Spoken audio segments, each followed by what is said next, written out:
Do you see that he's really having Yeah, trouble thinking? I'd never thought of entertaining anything on there. We're eating this. He's out of water. He's out of gas. Oh.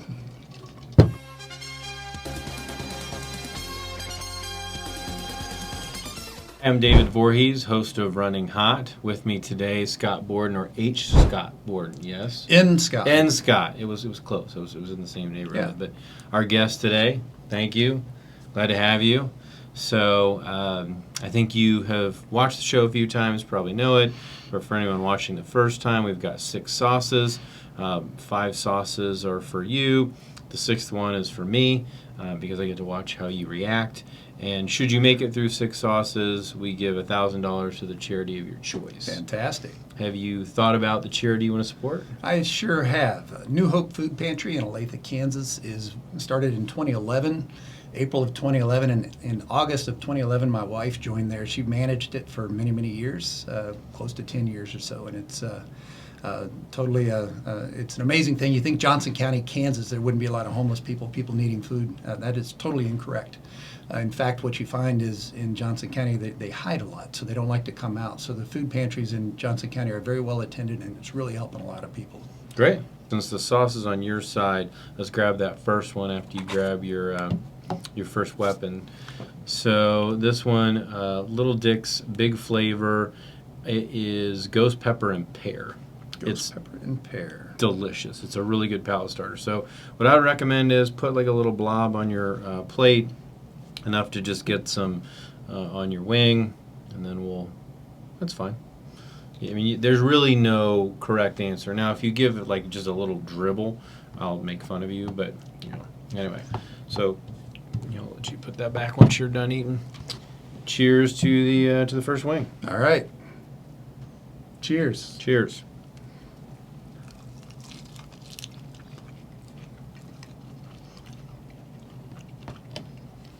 I skipped lunch today, so I'm hungry. You're going to eat all of this. You're going to have to save me a little bit. Don't taste much pear in this. I swallowed wrong, so it got me. I hate it when that happens. So Yeah. in other words, it's my turn to talk for a while, right? Actually, the first time that's ever happened.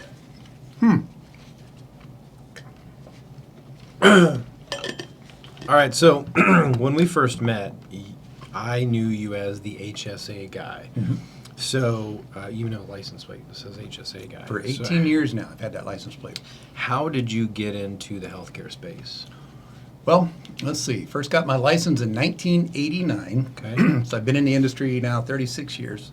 Actually started out in the life insurance side. Within a year, I was over to the health insurance side and employee benefits. And when I found medical savings accounts, they came out in 97. I found them in 1998, and it's like, this is the future, because people are trying to use a copay to cover small things that they really don't need insurance to cover. And it's like, do you ask your auto insurance to cover your windshield wiper blades and your oil changes? No.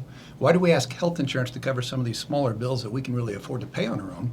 So let's take money that would have gone to the insurance company, put that into your own triple tax advantage at that point in time medical savings account. If you don't spend it, you get to keep it instead of the insurance company. And it seemed like virtually 100% of the people I explained this process to back then, of course, it was only available for small groups up to 50 employees, but they would all go for it. And they all said, why didn't someone explain this to me a long time ago? They're putting a lot of money into their medical savings account. I literally have clients back in the day that have hundreds of thousands of dollars in their HSA now because they stopped giving it all to the insurance company. They'd pay their smaller bills out of their own account, but if they don't spend it, they keep it. It rolls over from year to year. They're earning interest on it, and there's no time frame as to when they have to take that money out. So it was a fun story to tell, but then a local talk radio show guy here in Kansas City reached out to me. It's like, okay, this medical savings account is being converted over to what they're calling a health savings account in 2004. Will you come on my show and explain to me, my listeners, exactly how this works? So it was a fantastic interview with him, and he's like, hey, can you come on every week? So I started doing that with Peter Newman here in Kansas City for a long, long time. And then I had my own show for a while, and then my wife got me the license plate HSA Guy. So it all started with just trying to educate people. And in my opinion, if people understood insurance, taxes, and math, virtually everyone would have an HSA. Of course, I agree with the general belief that I wish they would disconnect the HSA from the high deductible health plan. I don't like the high deductible health plan part, but the triple tax advantages of an HSA are untouchable in the marketplace. So it's just a matter of educating people, and that's one thing I think you do a fantastic job. You take the incredibly complicated, difficult pieces of a health insurance plan, a self-funded health plan with a captive involved, and you break it down so people can understand it. And we don't do enough of that in this industry. It's so complicated. A lot of people say, well, I don't understand it, so I'm not going to do it. Right. You do a great job of explaining all of these really complicated concepts you break it down into language that the everyday person can understand, and that's probably why you're growing so much. Well, thank you. I appreciate that. I couldn't agree more. Education is really critical. In fact, I was talking with Morgan earlier today about some of the things she's been observing in social media and some of the ways that we can have opportunities to share more information to people that maybe aren't even our consumers, but just people that are looking at healthcare and helping out understanding of things that are either as scary as you think they are, or in most cases nowhere near as scary as you think they are, but you have no idea what it is because you don't understand it, which all comes down to education. Right. All right, let's go to number 2. So we almost backed down a little bit in heat. The first one was 30,000 Scoville. We're backing down to almost 7,000 Scoville. This is the Los Caliente by Hot Ones. So the first one, though, I think that 30,000 is really hidden by the sweetness. This one is just more of a traditional hot sauce, but not very hot. Where do you think one of the biggest focal points should be inside of the healthcare ecosystem? Great question. In my opinion, it seems like most people in this industry, they're trying to monetize the commodity of healthcare. And that's something that is just so prevalent. So for me, where I'm in I get to work with our various business partners. And by the way, we do claims, the adjudication, the software that ties all the systems together. We're turning that massive hospital bill into what's actually owed, and doctor bills, so on and so forth. So it opens up the doors because it's a very transactional business, just paying a claim. But how can we take that opportunity to open the door into the ecosystem, into those innovators that are really trying to do cool things and really drive down healthcare costs? Because the system, if you will, what is it, one fifth of the national GDP is being spent on healthcare today. We can't afford to keep this growing at the rate it's been growing. We've got to do something about it. So you've got these silos of people with some really cool ideas. Some of them work very well. Some of them are still in the beta stage, if you will. But how do we vet the right people to make sure that the right companies that are doing a good job, that we can bring them, give them a format and give them a ecosystem to work within to actually work. So that's where I feel independent TPAs, I'm going to drop 2 of my sayings here. My motto for 2025 is independent TPAs not only have the opportunity, but the responsibility to drive this innovation and savings throughout healthcare. And so finding the right people that are doing the right thing, and then we can connect the dots as an adjudication software system to make it a seamless, user-friendly ecosystem so that employees can get a better overall experience, they get better health care, they understand it better with the education tools that are out there, and the cost can go down both for the plan sponsor, the stop-loss company, and everything really works better when you focus correct, and you're not just sustaining the status quo like a lot of companies are trying to do. Yeah, I couldn't agree more. I mean, the idea of not innovating inside of a business that is operating, to me, seems backwards. I mean, if you ascend to something where you can provide a service and you're successful and your business is, generating a good amount of revenue, someone's always going to come up and nip at your heels, no matter what. Sure. Someone might even get close to you. But that's why you always constantly have to be innovating, because one thing that we know is there's always going to be something that's a problem. When we think we figured something out, especially in healthcare, something else then breaks, something else then leaks, something else then needs attention. And so always innovating. And I think, when you talk about independent TPAs, it's really important because they have typically smaller, right, more entrepreneurial, and smaller is defined by different people different ways. But they typically have less red tape, and so they can clear the baffle and then decide, okay, this is our next step. So I think you're right, there is an opportunity and a responsibility to really take that to heart and innovate in the space. All right, let's jump to number 3. Dragon repellent. Indeed. There was another one when we went to look at these. It was zombie repellent, but zombie didn't really... It's not compatible with heat. Usually zombies are cold. They're dead. Yeah, that's true. Dragons usually breathe fire, heat, so we decided to go on that one. So we'll see what happens. Yeah. Will the infrared camera come on to show the heat coming out of our mouths? That'd be pretty cool if it did. Yeah, it would. We're lucky, so we film in Kansas City, and a lot of the spices that are shipped around the country and or used on other shows come from a spice store down off of Southwest Trafficway. And we got to go in there and sample some of these and look at some of these. So I think we'll probably field trip again. Of course, if we have any naughty employees, I might bring them along. I was going to say, where's my invitation? I'd love to try that. Do you want to be a naughty I employee would and love do the 7 million Scoville? No idea. All right. So before we started taping, we were talking about direct primary care, something you're very passionate about. So, where do you see direct primary care playing a role in the healthcare continuum?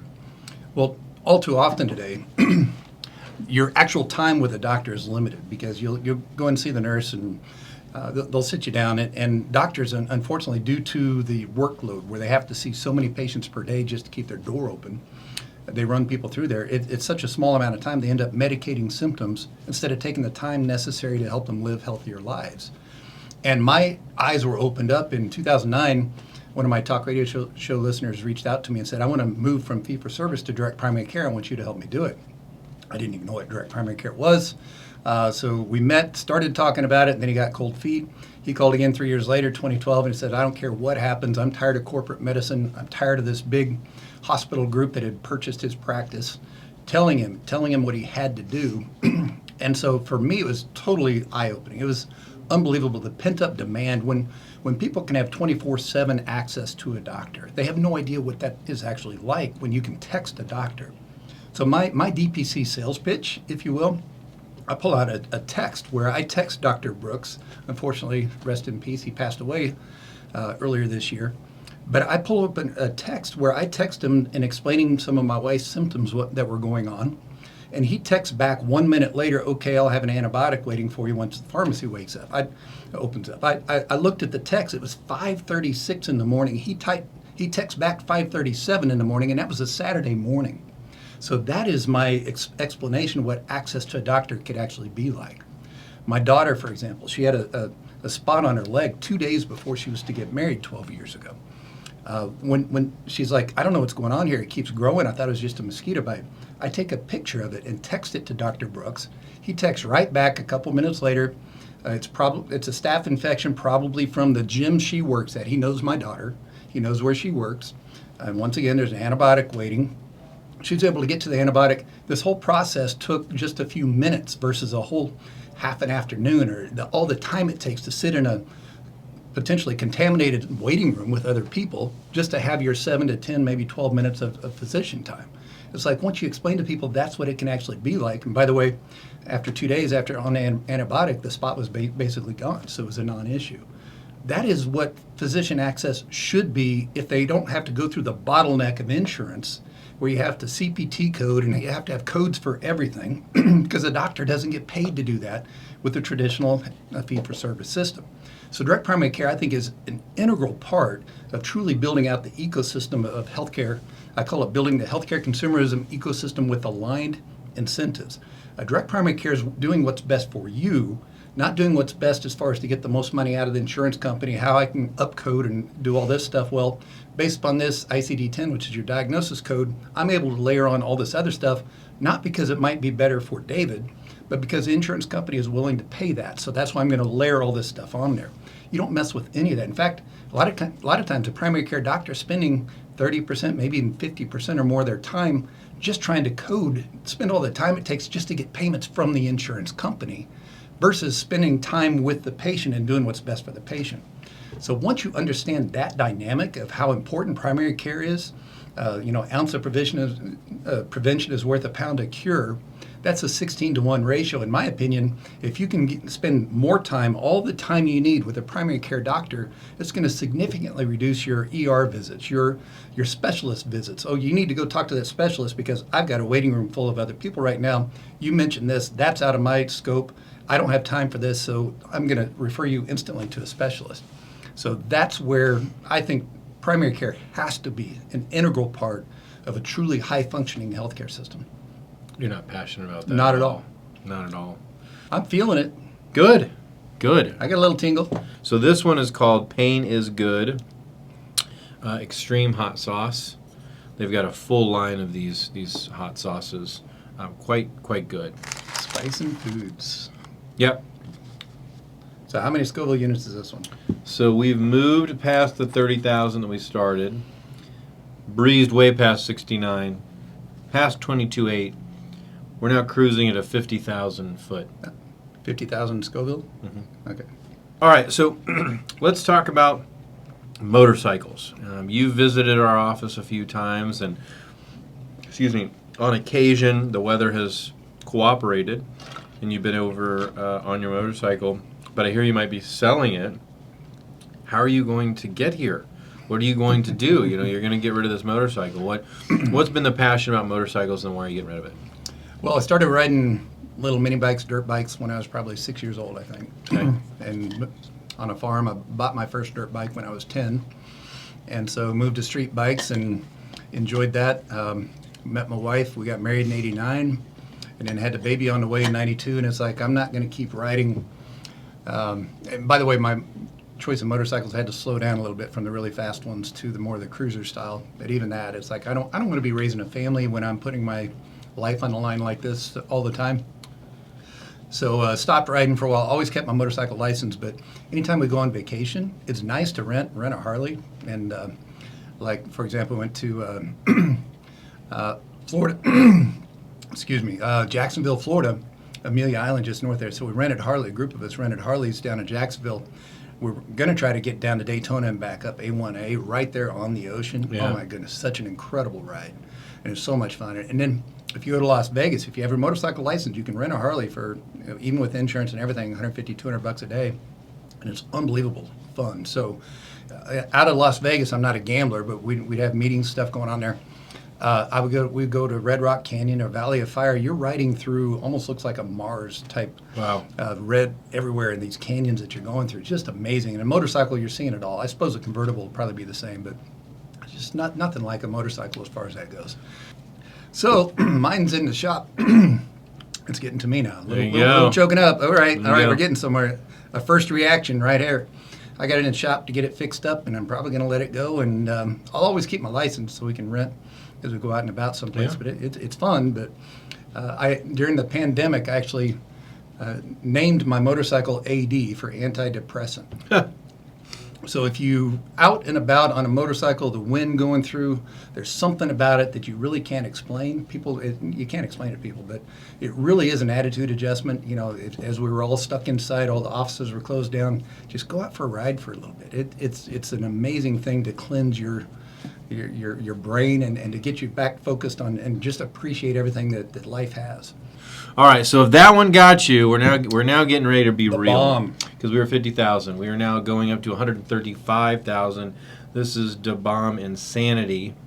Beyond insanity, right? Beyond insanity. Yeah, we're past insanity. We're beyond So- insanity. For those that might not be aware of it, one of my first forays into the hot stuff was Dave's Insanity Sauce. Oh, so good. Eat that with eggs. Dave's Insanity Sauce was about 115, 120,000 Scoville units. That's why when they came out with this one, they call it Beyond Insanity because it's actually hotter than Dave's Insanity Sauce. But what I loved about the labeling of Dave's Insanity Sauce is it said can be used to, remove, grease from driveways or strip wax tables. Yes. So literally it can strip wax off of whatever. It's hot. So this is the real deal. They got hotter than this, the bomb, but this one's a good one. That's a show first. We did not know that. I did not know that. I love Dave's Insanity Sauce, and that's cool. All right. Well, enjoy. Your ascension. We need to cheers as we keep going hotter and hotter. Hopefully this isn't it. I got one more to go after this, right? Mm-hmm.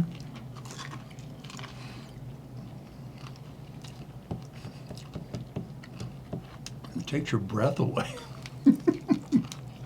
Woo! Now we're getting there. So that one's substantially hotter than any of the others. Eyes are watering. Wow. All right. I'm cracking it open. There you go. You have the drink counter? Depends on how many drinks you have. Since I know we have enough for the last one, I'm gonna take another one. I'm gonna go with- Okay. So I did not sign a HIPAA waiver, but we're going to talk about it anyway. Unfortunately, a few years ago, my wife had cancer. And during that process, our direct primary care doctor said, this is the surgeon you want to go, the best in the Midwest here. And I'm in the industry, so I know to look him up, and he has a cash price that was very affordable. It was less than $10,000 for the entire procedure. But I also knew that the cash price would be out of network based upon my large ASO plan that I was on. It was self-funded, but through one of the big carriers, which does not have the language built into it, into the plan document to allow me to go out of network and not be stuck with out of network fees. So even though I would have saved the employer about 70, 80% overall in the cost of that procedure, I knew it was going to cost me personally way more. So I went ahead and let it go through insurance. That to me is frustrating. Why is it today, when you have Surgical Center of Oklahoma, you've got cash prices to get some of this stuff done, and a lot of the surgeons out there, I'm gonna getting to me. I think that's the first woohoo we've ever had on the show. All right. I'm trying to keep my thoughts straight, but my mouth is saying, "Hey, what are you talking about right now?" we got some serious issues going on right now. Okay. So I was not able to do what I knew to do to save money. That's frustrating. So when you build a plan document, there needs to be something in there that says if you find a lower cost cash price, not only your deductible needs to stay the same, not be out of network, they should incentivize people. It should go to zero out of pocket. Or maybe if you're an HSA qualified high deductible health plan, you might not be able to take it down to zero, but you can take it down to the minimum deductible for an individual or for a family. Save people money that way. Okay, beyond insanity. Get a little sweat. Woo. Nose is running. Nice. It's doing what it's supposed to do. Nice. It's working. But that gnaws at me. Why do we still have a system that doesn't let people shop? I mean, you shop for everything. You look up Amazon. I'm kind of ridiculous. I drove to Ohio to save $4,000 on my car. It's like I would drive just to pick it up because they had a great price on a used car that I wanted out there. I saved a lot of money on it. So if you can do that to save money on a car, wouldn't you love to be able to do that with your health and save your deductible, your coinsurance, your copays? We have a huge problem in this country with functionally uninsured people. They have insurance, but for some people, if they have a $5,000 or $7,000 out of pocket, it might as well be $500,000. They are not going to be able to pay that. Why can't we build plan designs that is a little more interactive? People are used to using their phone to shop for everything else. Give them a shopping tool. Have the plan design built around finding the higher quality, lower cost facilities out there. And if you use that, your out of pocket could go to zero, incentivizing them. Because you show me the incentives, you'll show me the outcome. Right. And so if you have the incentives built into the plan properly with aligned incentives, then we can build these plan designs that can do a much better job for everyone. It can save, what do they say, 70, 80% of bankruptcies are because of, or primary reason, or healthcare expenses. We could solve this, a huge problem in this country, if we attacked it properly. So that's my why. What can we do? We need to fix this for all Americans. Yeah. It's really hard to pull back when you're making money. When you're like, ooh, I should stop. But like, ooh, but I'm still making it. So again, it's this balance of, look, let's return on investment, let's generate revenue, let's have some clean, visible revenue, but let's do it in a way that the people that are consuming it can be proud and be healthy. But that's easier said than done for sure. You have to have the idea that that's what I want to and aspire to do. Couldn't agree more. Okay, we're on to Uh-oh. question 6.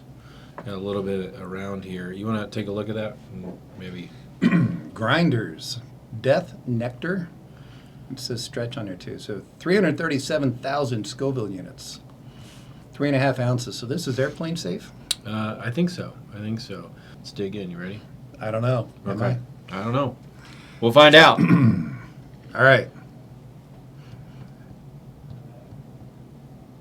All right, New Hope Food Pantry. Cheers.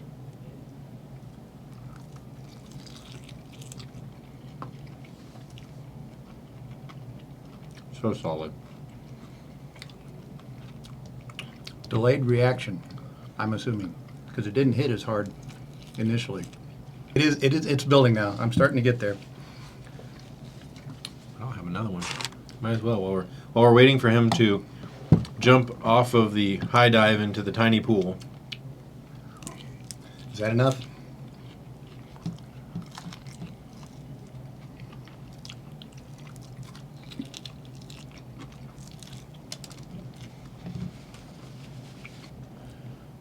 Do you see that he's really having Yeah, trouble thinking? I'd never thought of entertaining anything on there. We're eating this. He's out of water. He's out of gas. Oh, I got my backup bottle right there. Thank you, Maury.